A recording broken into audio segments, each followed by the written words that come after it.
Hello students, in today's video we will be seeing about the social and religious reformation movement, Brahmo Samaj.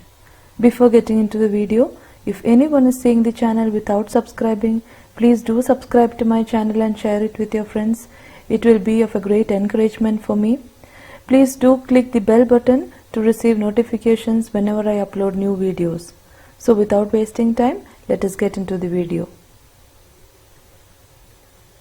Social and religious reformation movement. Social reformation means an attempt to reform a society that practices discrimination among its members. So what is social reformation? What is reforming? Reforming means it is an attempt to change a society that practices discrimination among its members. So that society which has some problems that needs to be changed. So this is what happens in social reformation. It is an attempt to change a society where there are some problems.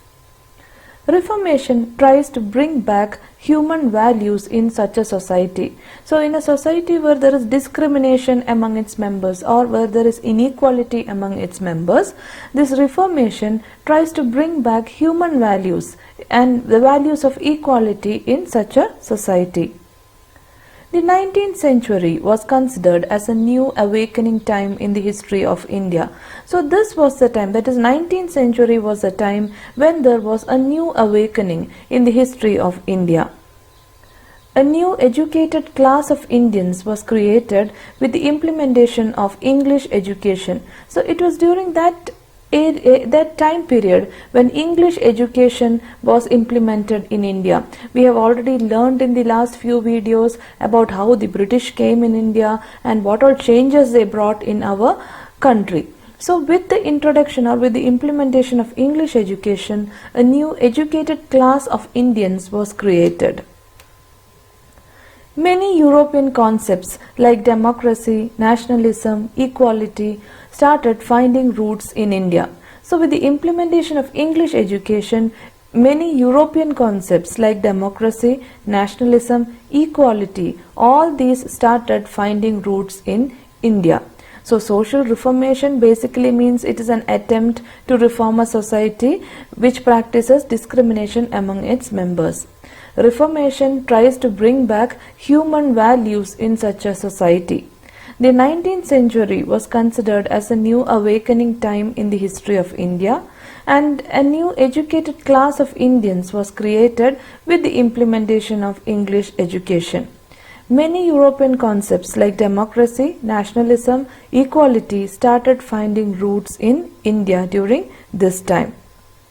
Indians who had received English education started analyzing their own society. Now I have told you that a new class of educated Indians came. That is, they received English education. So these Indians who received English education, they started analyzing their own society. What are the problems in our own society? How can we change these issues? How can we reform our own society? So these Indians who received English education started analyzing their own society.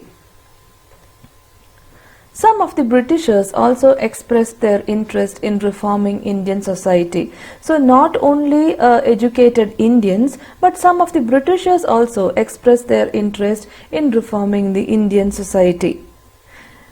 They introduced the theory of white man's burden. So the Britishers expressed it in a very different way. They considered it as white man's burden. They considered it as their own burden to reform our society. They acted as if it was on their head to reform Indian society. So they introduced the theory which is called as white man's burden. It is the burden of the white people to reform our society.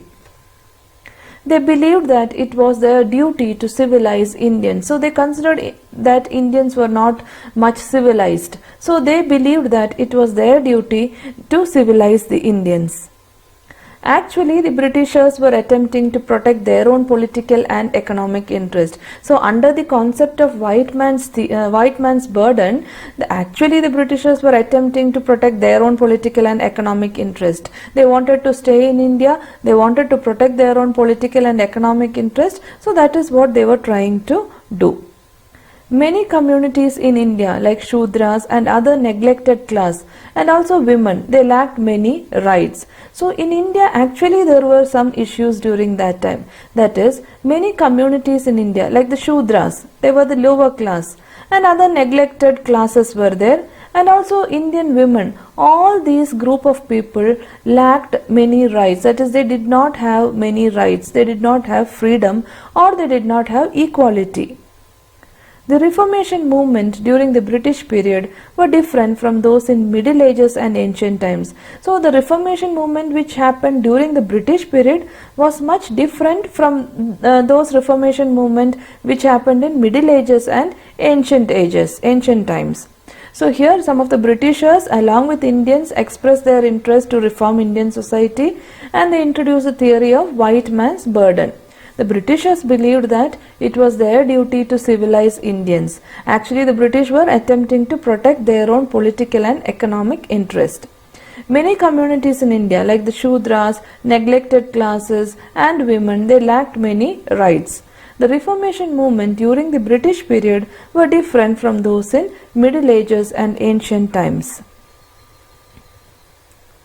The main issues addressed during the British period was like caste system, gender discrimination, Sati system, widow remarriage, etc. So what was the main problems in Indian society during this British period? So the main issues which were addressed, they were the caste system, that is a division of Indian society into different castes, and some caste was having more rights and the other were considered to be very low.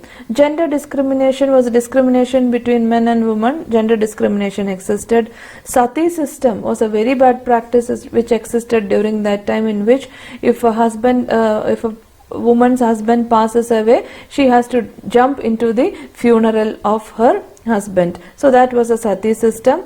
Then widow remarriage was not allowed during that time. So all these issues were the main problems during the British period. Many important people like Rajaram Mohan Roy, Dayanand Saraswati, Jyotiba Phule, Swami Vivekananda, Annie Besant, Sir Syed Ahmed Khan, all became part of these movements. So there were many leaders who took up these issues and tried to reform Indian society. Some of these leaders were Rajaram Mohan Roy, Dayanand Saraswati, Jyotiba Phule, Swami Vivekananda, Annie Besant, Sir Syed Ahmed Khan, etc. All of them attempted to stop social evils by prohibiting them through law. So all of their attempt was they wanted to stop social evils, and they wanted to make actual laws which prohibited these social evils. So here the main issues addressed during British period was caste system, gender discrimination, Sati system, widow remarriage, etc. And there were many important leaders like Rajaram Mohan Roy, Dayanand Saraswati, Jyotiba Phule, etc. And all these leaders, they attempted to stop social evils by prohibiting them through laws. Now let us see about Brahmo Samaj. Rajaram Mohan Roy, 1772 to 1833. Rajaram Mohan Roy was the chief initiator of social reformation in India during modern times. So one of the first or most important person who started the social reformation during these modern times was Rajaram Mohan Roy. He had deep knowledge in Sanskrit, Persian and Arabic literature. So he was a well-educated personality. He had deep knowledge in Sanskrit, Persian and Arabic literature. He was also well versed in Hindu philosophical critique and Quran. So he studied different languages. He was well versed in Hindu philosophical critique and Quran. So he learned about many religions. He learned about the different languages.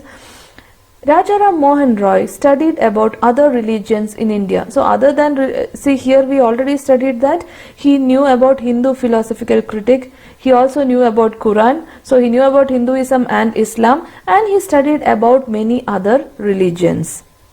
He even learned Hebrew and Greek to read Bible in its original form. So he even went to the extent that he learned Hebrew and Greek to read Bible in its original form. He started Atmiya Sabha in Calcutta along with some of his friends. So the main institution started by him was he started Atmiya Sabha in Calcutta along with some of his friends. So Rajaram Mohan Roy, he was the chief initiator of social reformation in India during modern times. He had deep knowledge in Sanskrit, Persian and Arabic literature. He was also well versed in Hindu philosophical critique and also Quran. Rajaram Mohan Roy studied about other religions in India and he even learned Hebrew and Greek to read Bible in its original form. He started Atmiya Sabha in Calcutta along with some of his friends. This Atmiya Sabha aimed at eradicating social religious maladies from the society of Bengal. So the Atmiya Sabha started in Calcutta was mainly aimed at eradicating the social religious problems which existed in the society of Bengal. The Brahmo Samaj was started in 1828.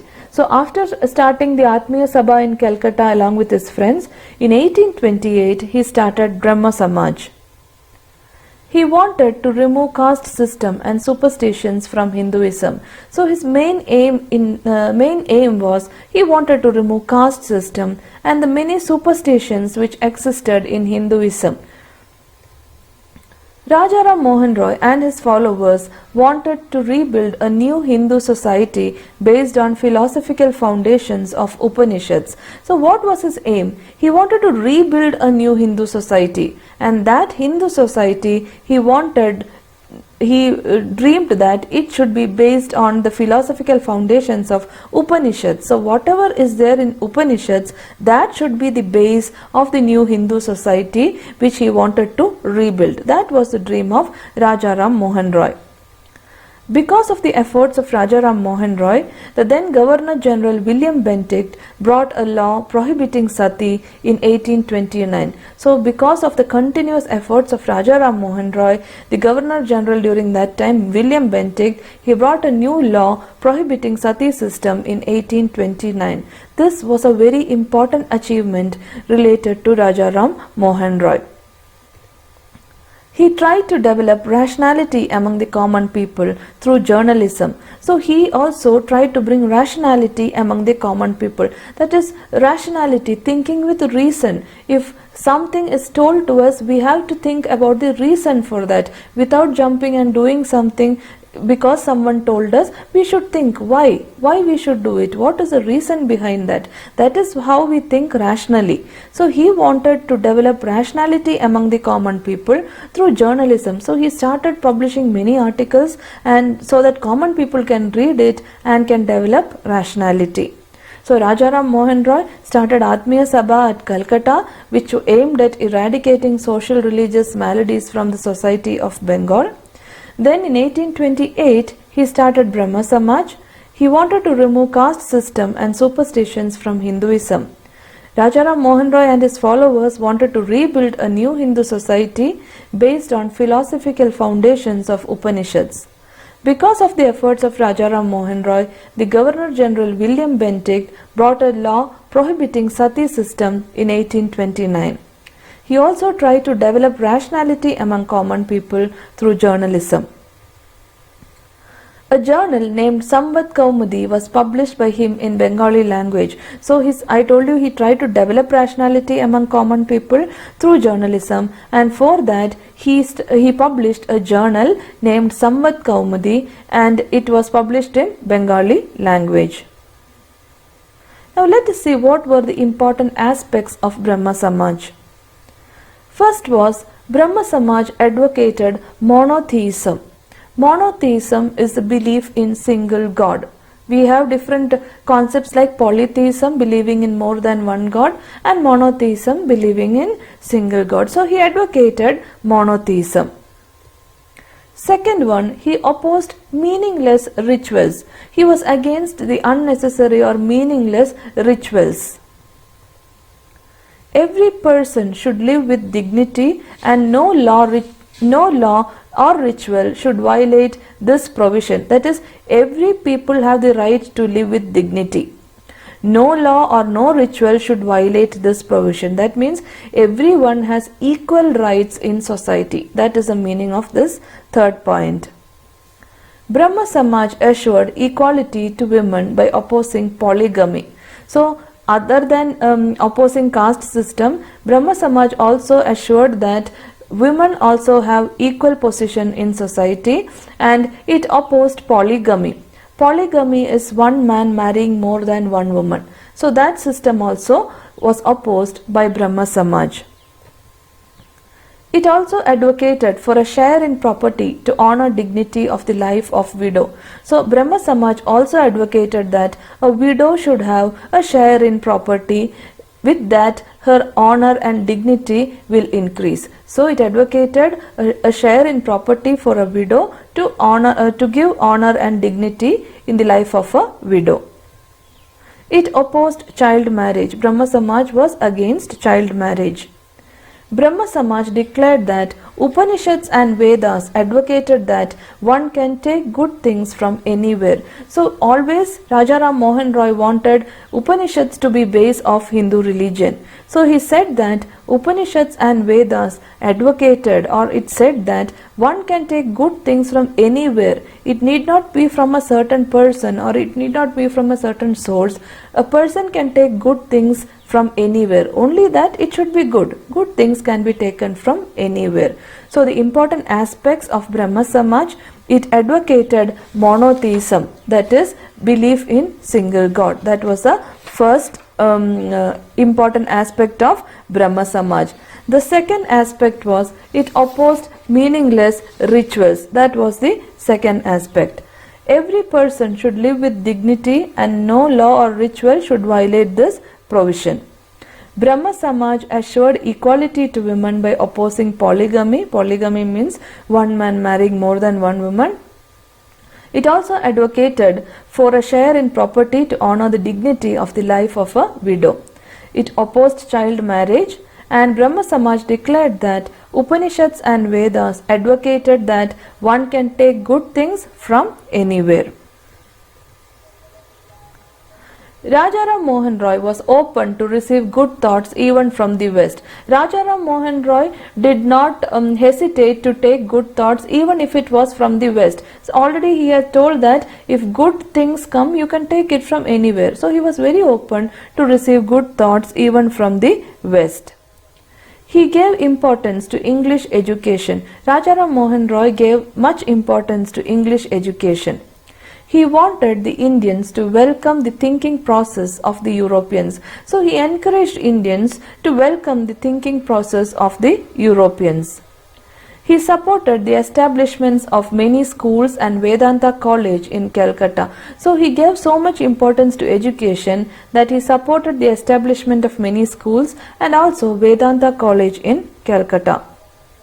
Rabindranath Tagore has said about Rajaram Mohan Roy as the harbinger of modern India, the progenitor of Indian social reformation movement, and the prophet of Indian nationalism.